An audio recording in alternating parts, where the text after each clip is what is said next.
11 rayon və şəhərdən 17 komandanın iştirakı ilə keçirilən bu turnirə 300-ə yaxın idmançı qatılıb.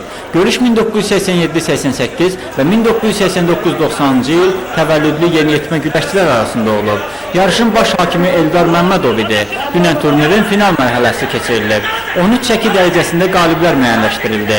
Bir nəfər Cəlləbad, bir nəfər Qazax, bir nəfər Şəmkir və 10 nəfər Gəncənin müxtəlif idman cəmiyyətlərinin yetirmələri birinci yerə sahib oldular. Qaliblər kubok, medal və diplomlarla tərtib edildilər.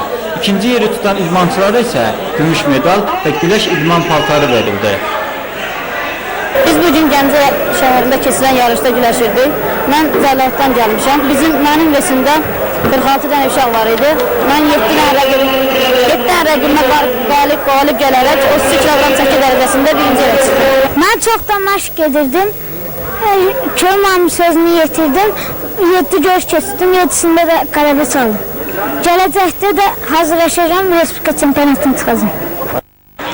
Vüsal Məmmədov, Vaqif İbrahim Xəlil, Xəbər Plus.